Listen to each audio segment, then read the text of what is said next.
After months of preparation, the day finally arrived. The Cayman Islands, well prepared, honored to host the royal visit.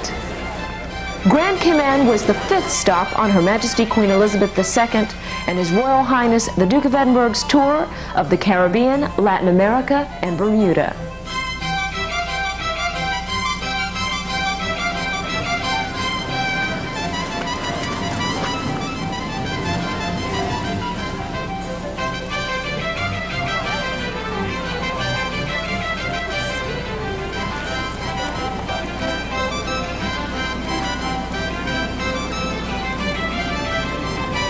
To welcome Her Majesty and Prince Philip were hundreds, perhaps thousands of people lining the shore, many waving the British flag.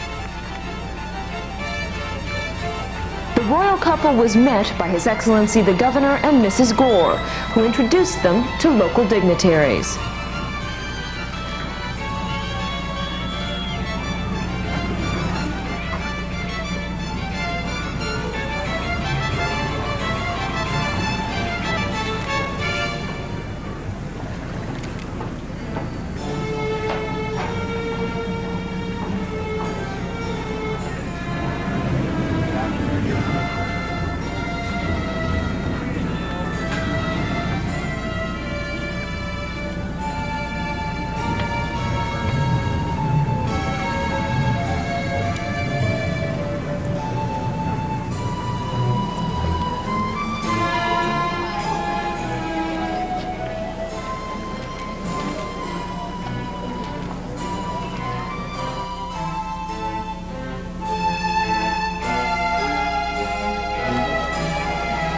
Her Majesty was presented with the first of many bouquets by 2 students from Botanic Primary School before heading along the royal route to the Legislative Assembly.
And the welcomes didn't end there. A packed house, if you will, of well-wishers awaited Her Majesty's arrival at the LA.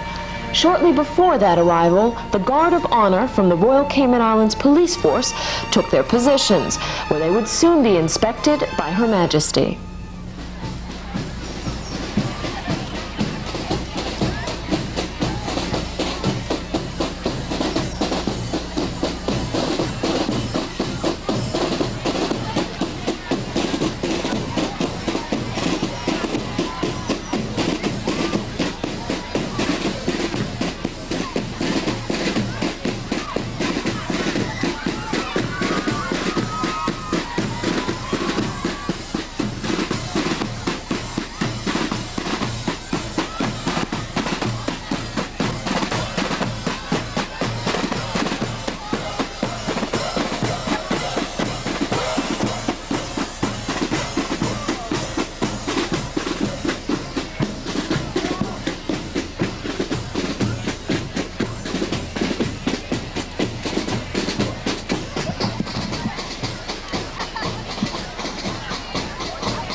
Guard of honor!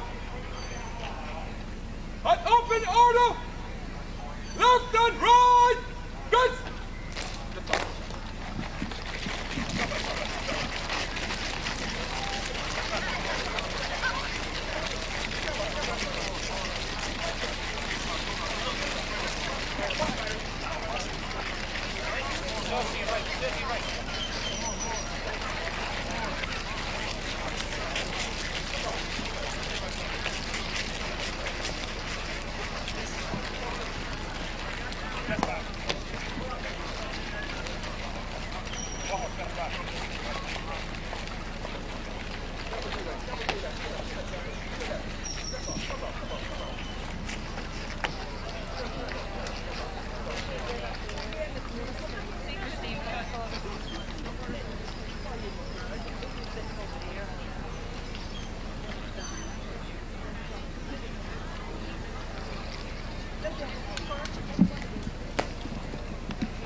Guard of honor! Stand down! East! Stand easy!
Your Majesty, your Guard of Honor of the Royal Cayman Islands Police is formed up and ready for your inspection, ma'am.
One of the highlights of the royal visit was the state opening of the 1994 session of the Legislative Assembly, where Her Majesty would deliver the speech from the throne. This speech concentrated on the pillars of the Cayman Islands economy, tourism and finance.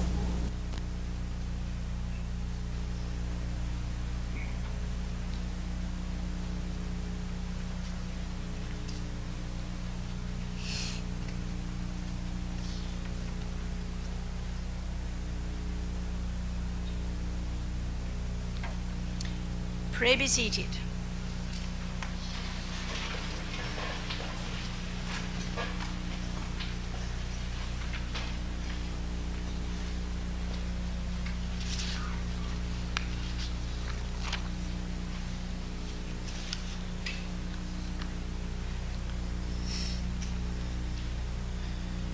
Prince Philip and I are delighted to make this return visit to these beautiful islands.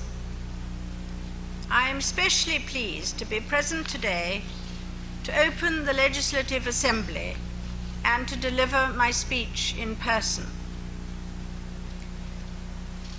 The Privy Council recently approved an amended constitution, updating the 1972 constitution to take account of developments on the islands. Next week, you will elect a 5th member of the Executive Council, thereby easing the burden on other ministers, which has been increasing with the remarkable developments which have taken place in recent years, notably since our last visit in 1983. The financial sector remains the key to a successful future for these islands. My government is determined to maintain a financial services industry of high quality and integrity, through strict adherence to prudent policies, augmented by the introduction of the new mutual funds legislation. This year, the public and private sectors will launch a major promotional program to increase the awareness overseas of the high-quality financial services and company and shipping registration offered by these islands. Of particular note is the planned hosting of the Red Ensign Shipping Register's annual conference in April, for the first time in the island's history.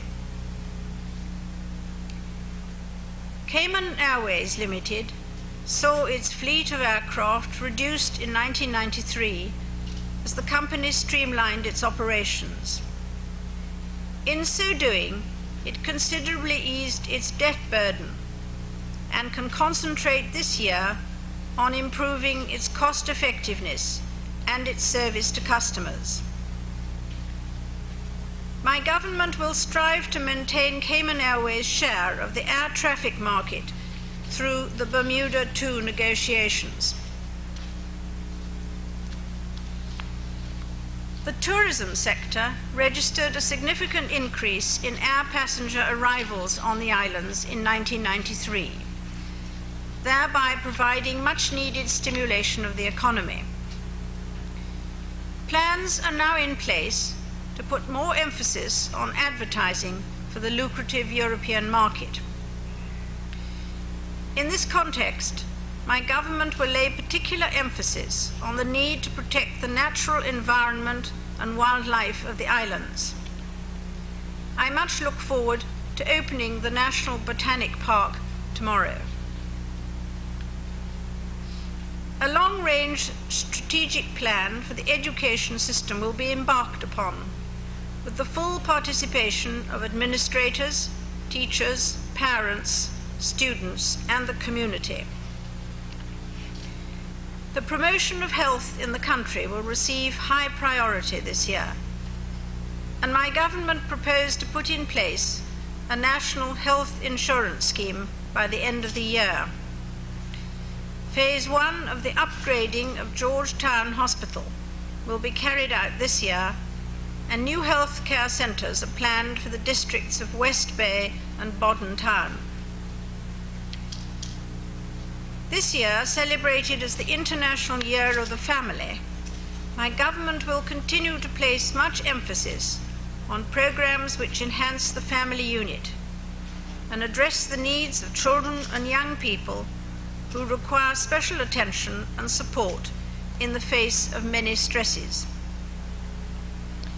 A local residential drug rehabilitation centre will soon open, and it is hoped that this facility will prove an alternative to sending drug offenders overseas for treatment. The development of sporting facilities for the young remains an important objective, and in this respect, I look forward to opening Phase 1 of the West Bay Sports Complex this afternoon. A national sports stadium is also planned, and work will start on it later in the year. An increase in civil work has necessitated a move to new offices by the legal department. The move will be completed this year. In 1994, the Cayman Islands Law School will see its students graduate for the first time under the honours degree programme of the University of Liverpool. The Royal Cayman Islands Police continues to function efficiently and effectively. The reduction in burglaries in 1993 indicates that increased patrols and other preventative measures have been successful. The Crime Stoppers programme continues to be a major factor in solving crimes. The prison service operates at a high standard. Rehabilitation programs will continue under its newly appointed director. Agriculture will continue to facilitate and direct the expansion of crop and livestock production in the islands. New livestock slaughtering facilities will be built in Lower Valley, and further upgrading of the farmers' market in Georgetown will be carried out. The Public Works Department will continue its programme of maintaining public buildings and roads. The construction of a new road from the West Bay Peninsula to Owen Roberts Airport will alleviate the traffic congestion on West Bay Road. The implementation of the 20-year Postal Development Plan will continue this year. Construction will begin on the new mail processing centre to be located near the airport, and the Central Post Office will be redeveloped as a modern retail outlet. The sister islands of Cayman Brac and Little Cayman continue to rely on Grand Cayman for economic assistance. Capital projects will be carried out on both islands this year. Madam Speaker and members of this Honourable House, Prince Philip and I were touched by the welcome we received this morning, and we look forward to our visits to the island today and tomorrow. I pray that Almighty God will continue to bless the government and people of these islands.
On the steps of the Legislative Assembly, the Investiture, a proud day for the Cayman Islands. Her Majesty the Queen to confer the honor of knighthood on a Caymanian, Sir Vassel Johnson, Knight Bachelor. The honor comes after a dedicated career to building Cayman's offshore financial industry, serving for 17 years as the Financial Secretary of the Cayman Islands. Sir Vassel laid the foundation for the financial industry by spearheading the introduction of laws protecting confidentiality, the Banks and Trust Companies Regulations Law, insurance legislation, and by abolishing exchange control laws. The Most Excellent Order of the British Empire was established to reward subjects who have rendered services of a conspicuous character. Cayman's current Financial Secretary, the Honorable George Anthony McCarthy, was awarded the OBE. Mr. McCarthy serves as head of the Portfolio of Finance and Development. The honors were announced in the 1994 New Year's Honors. The Honorable Truman Murray Bodden, Minister of Education, Culture, and Aviation, officer in the Most Excellent Order of the British Empire. Since his election to government this term, he has put the national airline back on the road to recovery. Donovan Ebanks, a chartered civil engineer, has been Chief Engineer and Director of Public Works for the Cayman Islands for the past 10 years. Mr. Ebanks is the son of one of the longest-serving members of the legislature, Mr. Cradock Ebanks, a retired elected representative for the District of North Side. Mr. Henry Proper, head of McAlpine's Caribbean Division, has been awarded the MBE for services to the construction industry and the development infrastructurally of the Cayman Islands. After 27 years of loyal and dedicated service to the Civil Aviation Authority, Mr. Patrick Johnson, Deputy Director, received the MBE. Mr. Johnson joined the department in 1967 as one of 3 air traffic control officers. Police Long Service and Good Conduct medals were awarded to 4 of Her Majesty's Royal Cayman Islands Police. Chief Superintendent Buell Braggs, RVM, assumed control of the uniform branch earlier this month, was awarded the medal. Superintendent Braggs has served in a number of senior posts since joining the force in 1976. Inspector Donald Watler joined the RCIP in 1976 as a constable. During his 18-year service, he has worked at Government House and the Central Police Station, among other postings. Sergeant Ernie Rivers has received 6 commendations during his career with RCIP. He has worked in several areas of the force, rotating between the Central Police Station, Cayman Brac, and the West Bay and Bordentown substations, currently serving at the latter. He has been on the force since 1976. Constable David Bush also joined the force in 1976. He managed the 1st Criminal Investigation Department office in West Bay. Since 1986, he has been assigned to Government House, serving as driver to His Excellency the Governor. The Cayman Islands Certificate and Badge of Honor to Mrs. Teresa Tessa Bodden, recognized for her service in the area of drug prevention and rehabilitation and community service. Mrs. Bodden was among the first appointed to serve on the Advisory Council on the Misuse of Drugs. She has been a member and leader of several service and community organizations and has served on a number of government boards. Mrs. Marge Maureen Quinlan, principal of the Lighthouse School. Mrs. Quinlan's involvement in the special education field commenced with her appointment in 1983 as the Education Department's teacher responsible for the implementation and development of curriculum for students with learning difficulties. She is one of the founding members of the Special Olympics Association in the Cayman Islands. Mr. Spellman Astley McLaughlin, a Cayman Bracker, joined the civil service over 30 years ago. For 12 of those years, he performed a variety of roles as Little Cayman's district officer. He was the police, customs, and even assisted in air arrivals and departures. He retired from the Customs Department in 1990 as a senior customs officer. He was born in Creek, Cayman Brac in 1929, and following graduation from high school, served as a merchant seaman for nearly 30 years.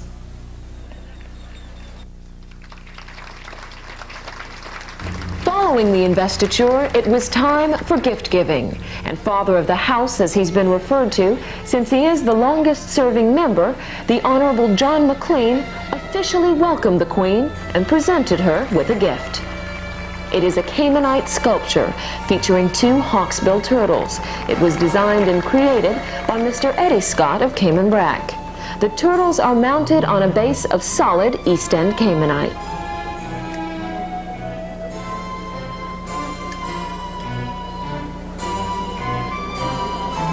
Her Majesty's first walkabout, a time for her to bestow the personal touch, to chat briefly with the public along the route from the Assembly to the CIBC building. Hundreds of people and a number of children line the streets, waving flags, using every available angle to get a glimpse.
On February 8, 1994, the Cayman Islands National Museum opened a special exhibit to commemorate the 200th anniversary of the wreck of the 10 Sail. Her Majesty's ship Convert and 9 vessels of her 58-ship merchant convoy crashed into the eastern reefs of Grand Cayman in 1794. Caymanians assisted in saving about 400 shipwreck victims. The wreck of the 10 Sail is the most famous maritime disaster in our island's history and the source of our island's best-loved legend.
While inside, Her Majesty and His Royal Highness were guided through the special exhibit by Director of the Museum Anita Ebanks and Curator William Tennant.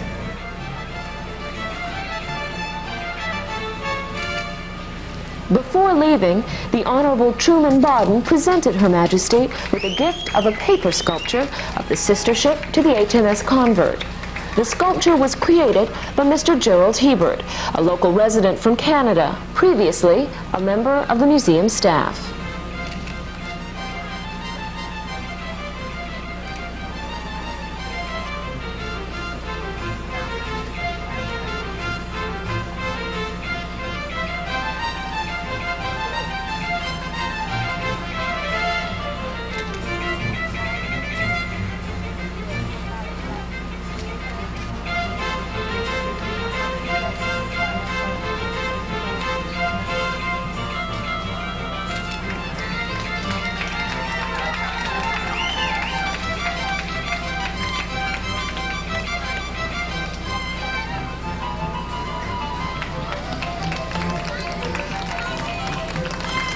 Following the museum visit, the royal couple were the guests of honor at a reception at Government House.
Sea of national pride.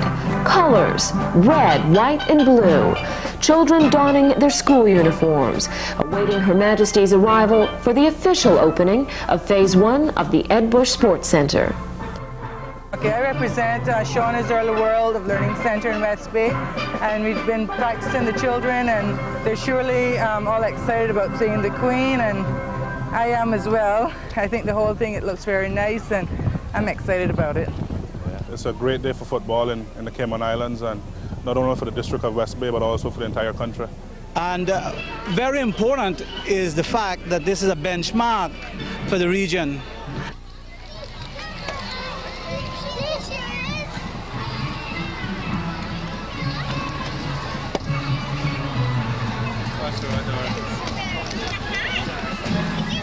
The Queen and the Duke were met by the Minister for Sports and the first elected MLA for West Bay, the Honorable McKeeva Bush.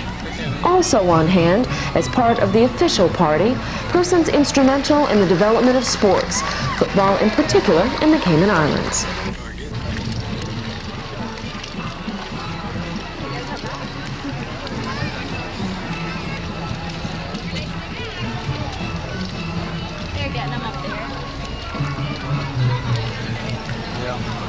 That was a good position there. Yeah. It was bad at first. Terry was really complaining because they couldn't see anything to the podium, but it's much better now. They allowed them to move.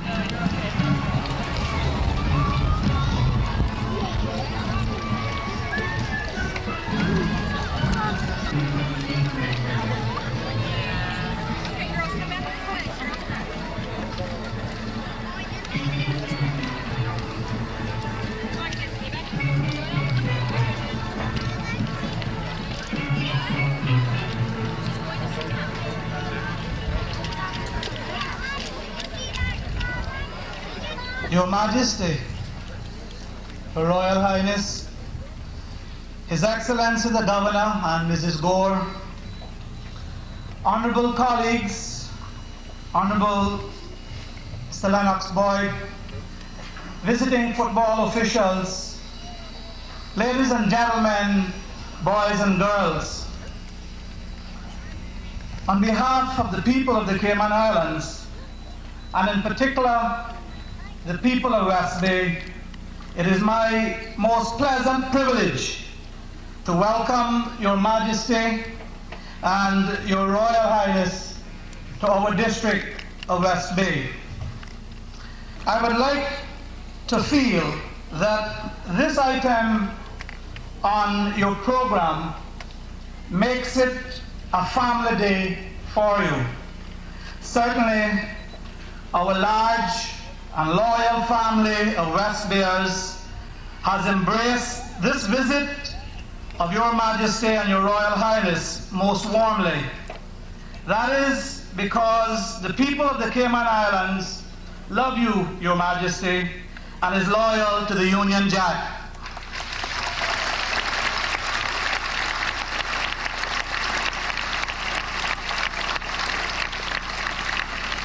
Your Majesty, as a project, the 8 Bush Sports Centre has been in the process of development for several years.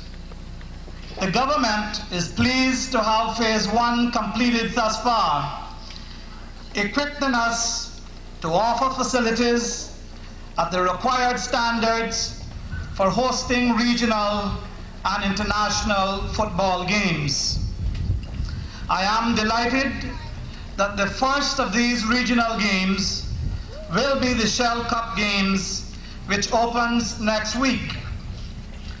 This occasion, therefore, marks an important achievement for us in terms of the island's place and role in the region.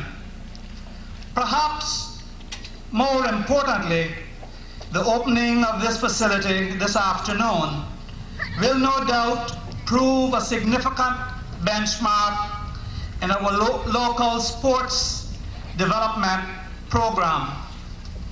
I am pleased to say that this complex will be available for all our people to enjoy and benefit from. Our sports development program, with its motto, Sports for All, has one of its primary aims, wide community participation. We hope to encourage young and old, able and informed to participate. You may notice while you are here, Your Majesty, the wheelchair ramps for the physically handicapped. This places the sports development program in the broad context of health and general welfare.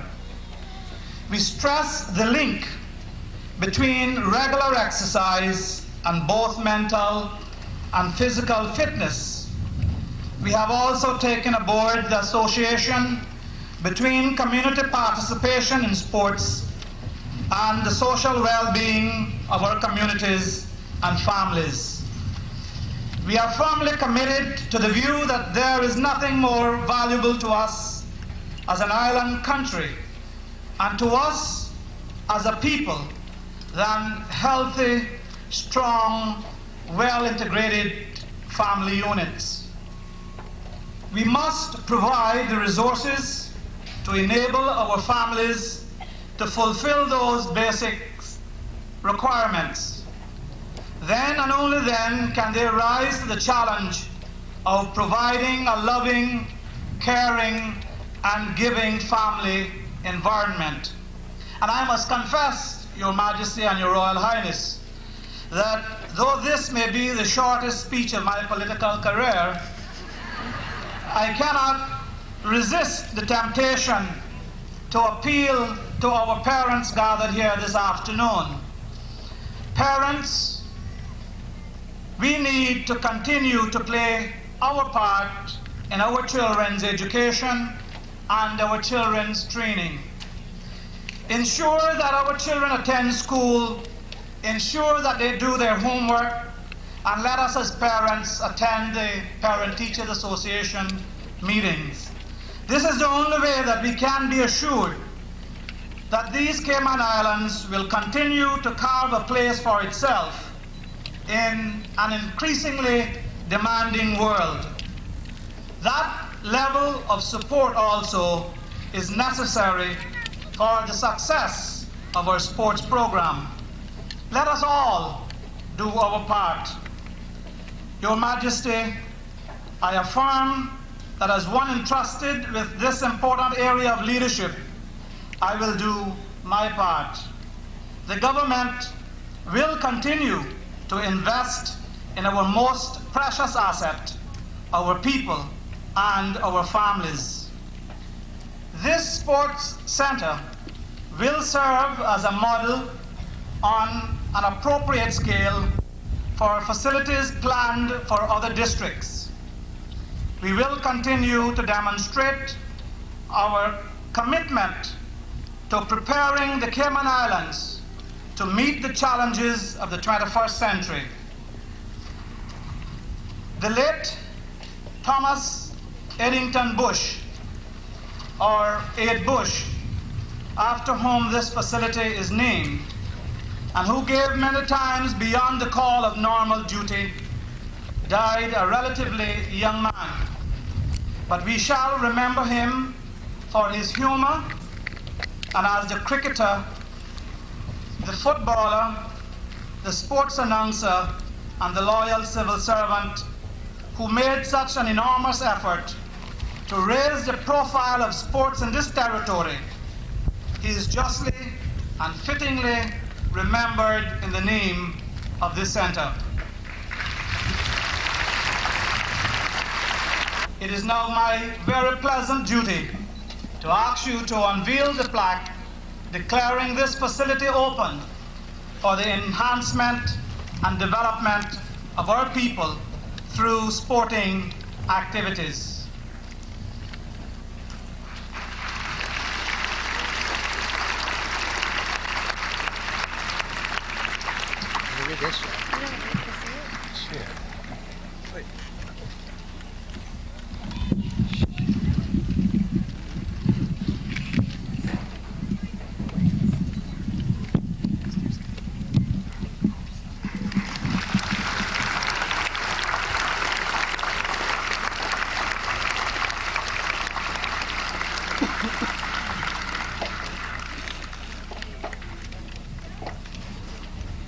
We will have the singing of one verse, the national anthem, and one verse of the Cayman Islands national song by the combined choirs of the John Campbell Primary School and the Wesleyan Christian Academy.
Beautiful day to be in West Bay. Another chance for Caymanians and other residents to speak, if only briefly, with Her Majesty.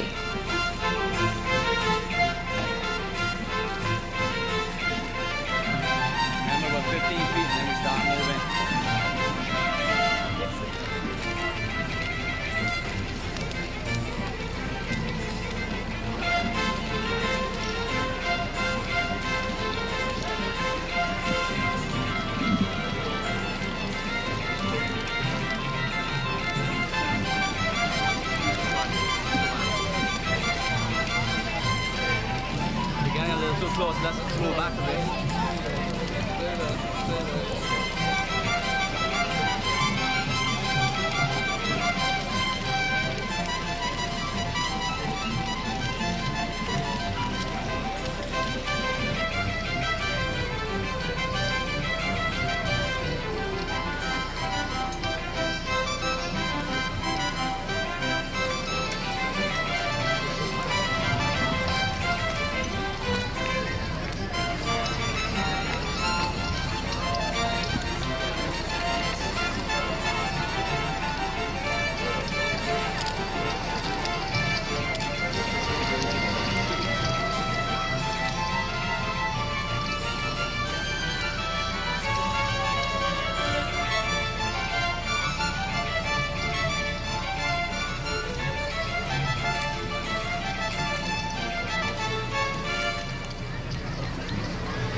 Her Majesty's walkabouts have become an important part of her royal visits.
On the second day of the royal visit, Her Majesty and Prince Philip arrived at the North Terminal after an event-filled Saturday night aboard the royal yacht.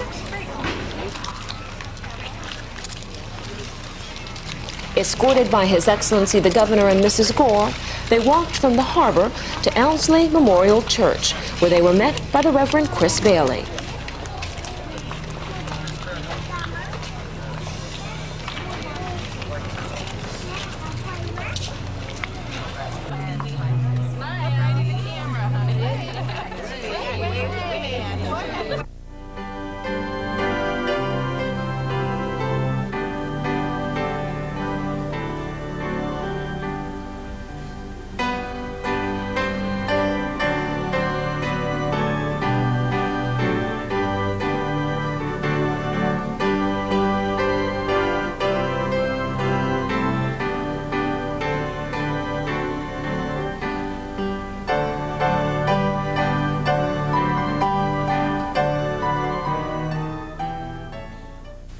Let us worship him together, beginning with our first hymn, Let Us Loud Praises Bring to Christ, our Heavenly King.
The reading is taken from the 8th chapter of the Epistle of St. Paul to the Romans, beginning at the 18th verse. For I reckon that the sufferings we now endure bear no comparison with the splendor as yet unrevealed which is in store for us. For the created universe waits with eager anticipation for God's sons to be revealed. It was made the victim of frustration, not by its own choice, but because of him who made it so. Yet always there was hope, because the universe itself is to be freed from the shackles of mortality and enter upon the liberty and splendor of the children of God. Up to the present, we know the whole created universe groans in all its parts as if in pangs of childbirth. Not only so, but even we, to whom the Spirit is given as first fruits of the harvest to come, are groaning inwardly while we wait for God to make us his sons and set our whole body free. For we have been saved, though only in hope. Now to see is no longer to hope. Why should a man endure and wait for what he already sees? But if we hope for something we do not yet see, then in waiting for it, we show our endurance. Here ends the reading.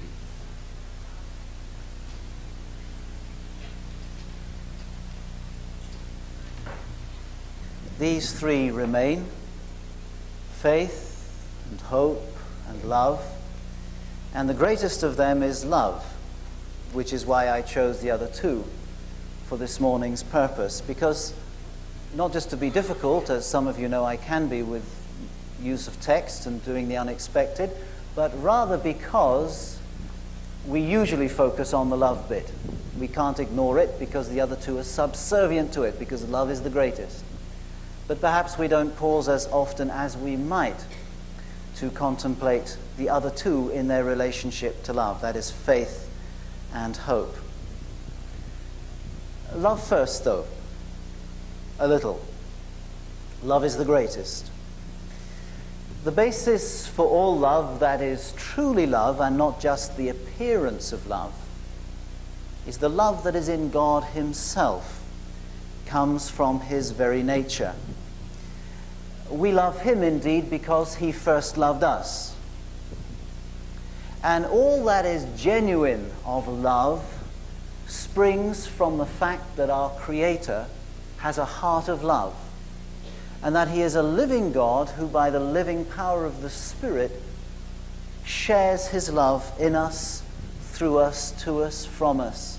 It's a constant desire of his that his people should experience his love and share it, that we should love him who first loved us, and that we should love our neighbor as ourselves.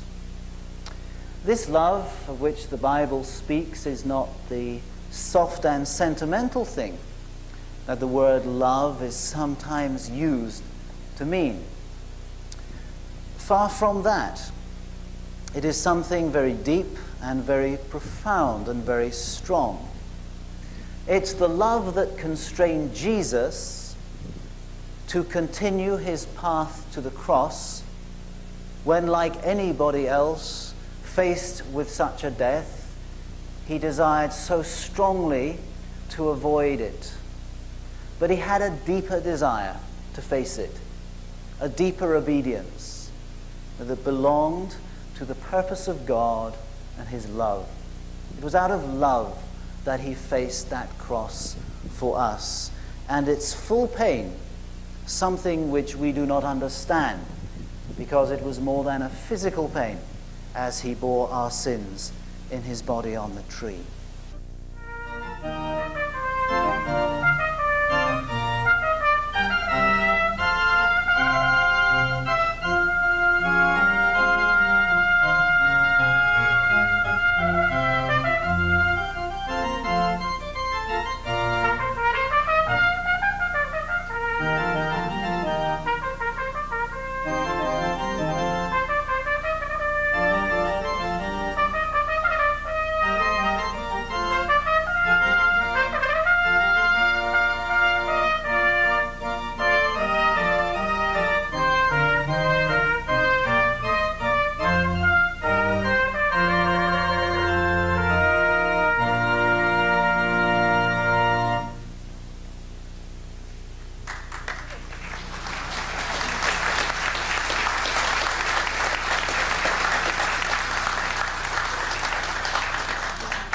I feel happy, excited, and glad. I think it's quite an honor to have the Queen come visit the Cayman Islands in general, and so much more to visit the district of Northside. I think it will do a lot for tourism in the Cayman Islands. I'm very glad that the Queen is coming so that I can see her, and this is going to be my first time ever seeing her. The Queen Elizabeth II Botanic Park of the Cayman Islands is situated on 60 acres, jointly owned by the government and the National Trust for the Cayman Islands. The trust was established in 1987 to preserve sites of environmental and historic value and to protect native flora and fauna.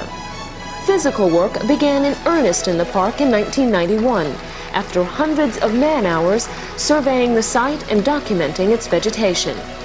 Her Majesty was met on this opening day by the Honorable Thomas Jefferson, Minister for Tourism, Environment and Planning, and Mr. Kirkland Nixon, Chairman of the Botanic Park.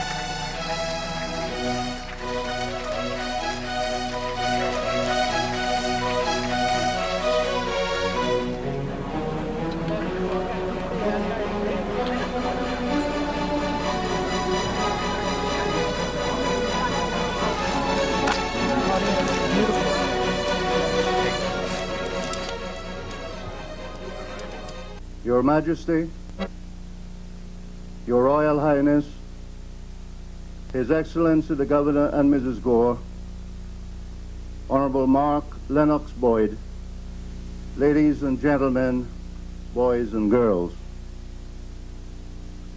With the birth of the National Trust for the Cayman Islands in 1987, one of the first important projects to be considered was the creation of a botanic park.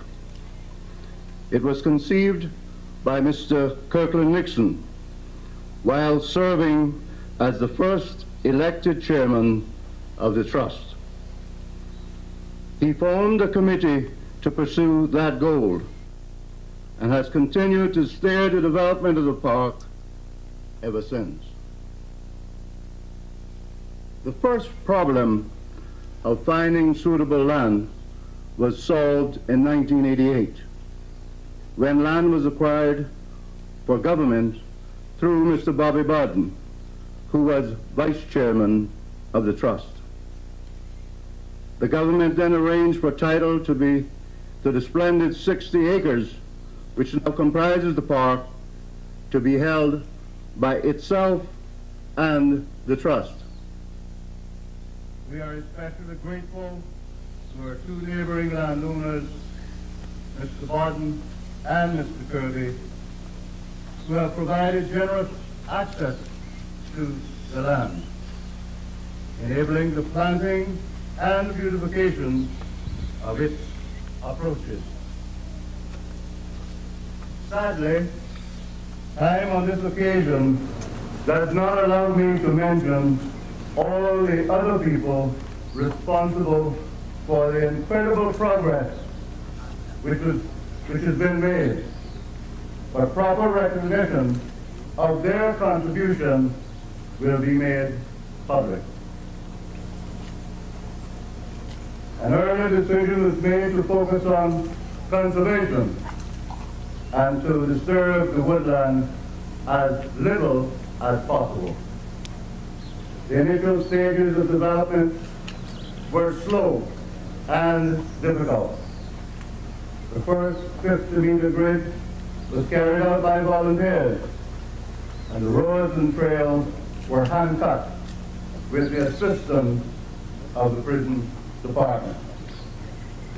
Our first large donation from a private source enabled the formation of the trail, which was accomplished with the use of heavy machinery donated by a member of the committee. The initial plans for the park were drawn by our landscape architect, who met the formidable challenge of having a survey to work from, which did nothing more than indicate the main boundaries. Most of the first phase of the park has been completed, largely due to the dedication of volunteer helpers and a small but enthusiastic staff and the help of various public authorities. During the past 2 years, an enormous amount has been accomplished. The trail has been laid down and developed, an office built and equipped. Electricity has been brought onto the land. Wells have been dug. A nursery facility established, and a habitat built for the captive breeding program of our endemic blue iguana. Last year, following a submission made by a member of the park committee, the park was awarded first prize in a Pan-Caribbean ecotourism competition. Your Majesty and Your Royal Highness have no doubt heard of the exceptional beauty of the underworld which surrounds our island, and which is, we think, the finest in the Caribbean. Our land is blessed famous. We have no lofty mountains, no rich valleys, rivers, or lakes.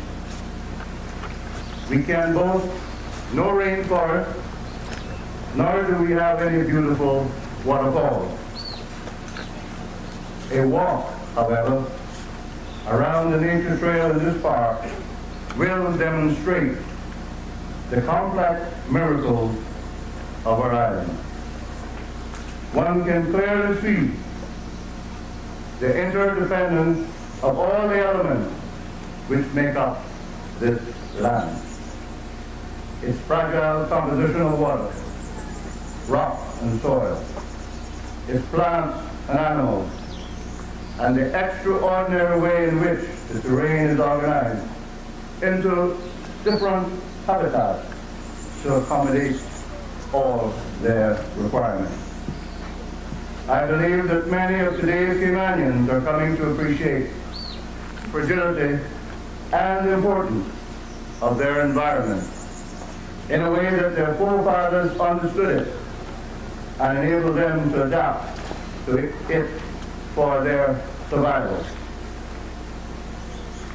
We consider it vital to teach our children these realities, and to this end, we are developing a dynamic educational program. The trail and woodland reserve which it encircles will provide a living laboratory for local and visiting science alike. With the completion of the first phase and this official opening, the people of the Cayman Islands look forward to the commencement of the next phase of our program. This will focus on methods of agriculture and special collections of plants and fruits traditionally used for domestic and medicinal purposes, as well as economic crops. A small village to be constructed with functional buildings illustrating the Caymanian architectural, social, and horticultural heritage. A special area of display gardens and plant collections will afford instruction to our many keen local gardeners, and in particular show them up-to-date conservation methods. It will also provide for those involved in land development information on ways to make those methods work to their advantage.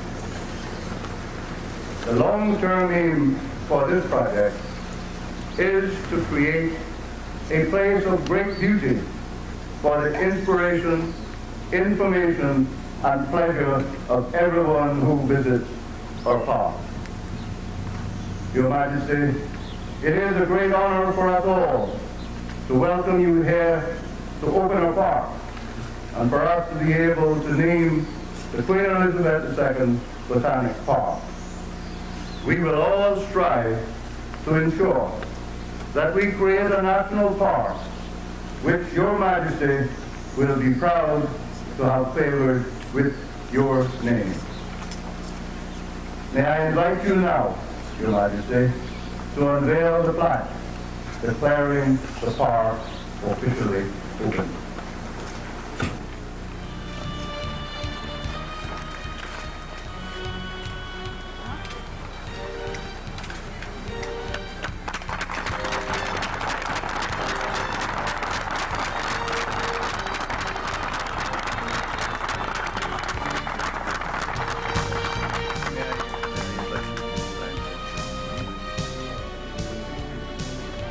Although there have been many visitors to the park before its official opening, Her Majesty and His Royal Highness are the first official visitors, as the register book will reflect.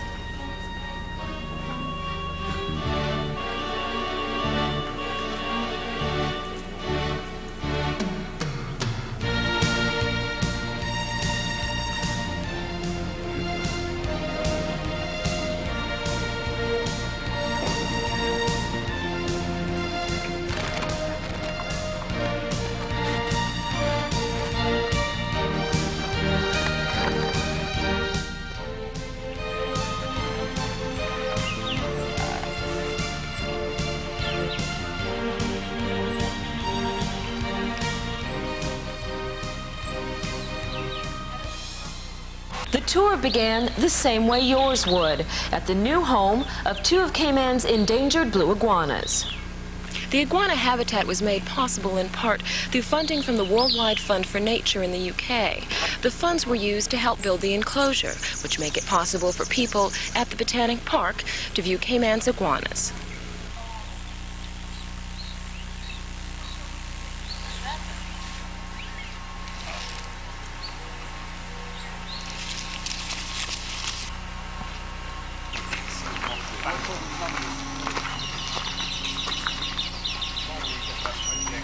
Beginning to breed more and more iguanas, and we're getting it to the stage where we can have a steady supply of young iguanas that have to be grown up to an age of about 2 years before they can be released into the wild. And we'll need holding space for those, and we'll need also to get them used to the wild, and the idea is that we'll be able to move animals from totally captive conditions through this enclosure where they can double as exhibits and get used to fending for themselves in a sort of natural habitat, and then eventually putting them out into the wild. The next stop on the tour took the group past Carey's Pond to a new information booth. Okay, the thatch was done, we had the thatch done by the son of a famous East End thatcher. Okay, we were very fortunate to be able to get him. And in fact, just the thatching itself is done in the traditional way. Parks manager Teddy Ebanks took the opportunity to explain to His Royal Highness about tops and the silver thatch palm. That's to make the straw masses. They wouldn't use this leaf, they'd use this one. It's called the top, and it's the bare tip of the tree. There are 676 different plant species found in the Cayman Islands. About 20% of the trees and shrubs are actually found here in the Queen Elizabeth Botanic Park. Trails developing as it goes along, but also from visitor feedback, we try to develop things, to match, to keep it up to international standards as well. But everything has to be done in a way that doesn't disturb the whole setting of the park.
The Queen's arrival at Old Man Bay in North Side was met with much applause.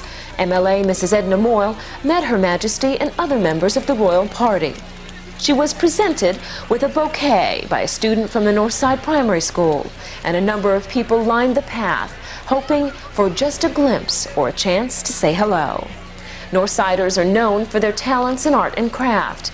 Her Majesty was given the royal tour of some of the district's best, while being serenaded by students from the primary school.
The district of East End was not forgotten. Her Majesty the Queen visited the site overlooking the wreck of the 10 sail. The site with its commemorative plaque has now been designated as a historic park. Her Majesty made her way up the path leading to the site with the MLA for East End, Mr. John McLean, and Dr. Philip Pedley, the director of the National Archive.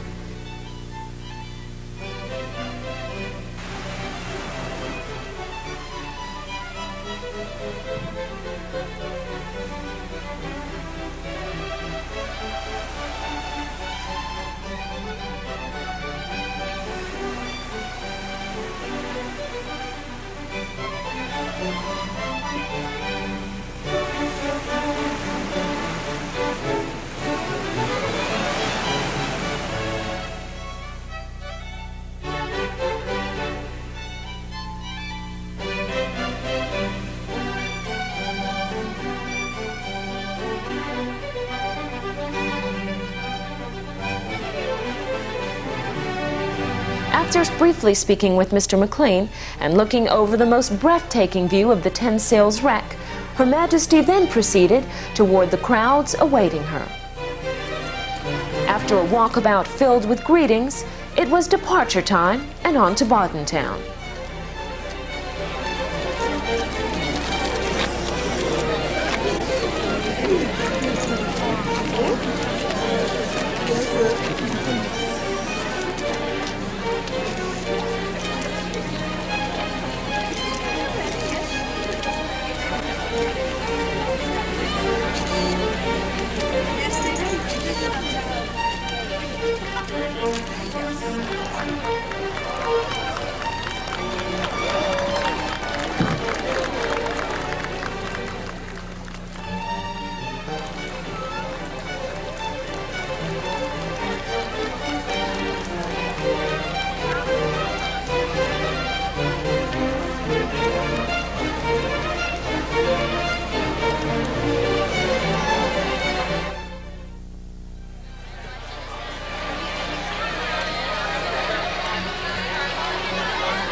quite a spectacle in Bordentown, flags of all sizes. It was time to welcome Her Majesty to that district.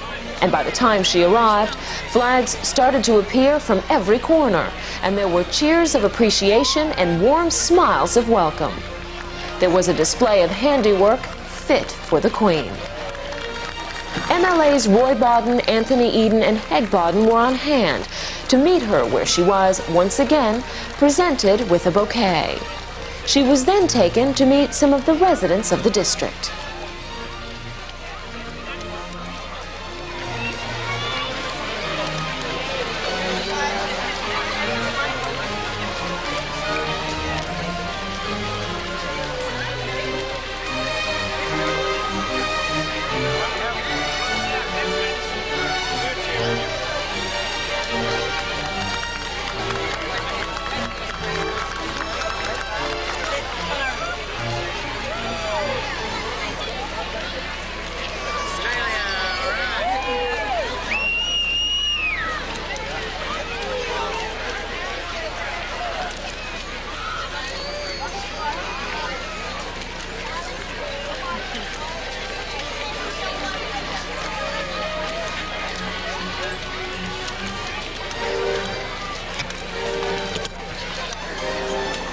Members of the Red Cross, the Pathfinders, Girl Brigade, and Beavers were well decked out in uniform to welcome Her Majesty. Many got the opportunity to talk to her, the old, the young, and those in between.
As Her Majesty Queen Elizabeth completed her stop in Botanic, His Royal Highness the Duke of Edinburgh held a very special ceremony at the Georgetown Town Hall. The Duke presented 6 young ladies with their gold awards from the Duke of Edinburgh Award Scheme. I was excited because I knew, I thought it was really a big deal because I've never seen someone that big and very well, terrific. It's beautiful. Did you feel any different about her visit now that she's leaving? I sure do. I'm more sincere about it. Well, it brings her closer to us, to see her in person. I think it's been very nice and she enjoyed it, and we did too. What do you think you got out of it? We've seen something we haven't seen before. I think so. I think it has been marvelous, wonderful. She should come back soon. Yes. How about you? Oh, just we came from Germany and it's our holiday now, and we had 2 great days with the Queen. It was marvelous. Well, I've been able to see the Queen, get close to the Queen. I haven't spoken to her, but it's been nice to just be part of that. I think it was very, very interesting and very enjoyable and thrilling and just a great time. I think that it was great to see her in the Cayman Islands, the first time I've ever seen her, and I think that everyone welcomed her greatly and that it was very organized and very orderly, and I think that she really enjoyed herself. I hope she did. I guess I did, yeah. I got the opportunity and the chance to go to 2 events, the reception and at the 8 bus field, and I thoroughly enjoyed it. And I hope the very best for her, a safe return, and thank her for her visit. Now, have your feelings changed at all toward her monarchy since she visited you? No, well, I've always been a very patriotic person, and I guess it will make me respect her a lot more, I guess, because it shows that she's willing to go around and pay visits to all the other Commonwealth countries. Her Majesty is very pleasant, and the people enjoyed seeing her. And I think it was a successful trip, and everything, all the activities ran well. So it's been a very successful. Successful indeed. A momentous weekend, one filled with all the pomp and circumstance befitting the royal couple. The Cayman Islands, our islands, was just one stop of this multi-nation royal tour. And while we may have been 5th on the visit list, we are sure our beloved Cayman is among the first in their hearts.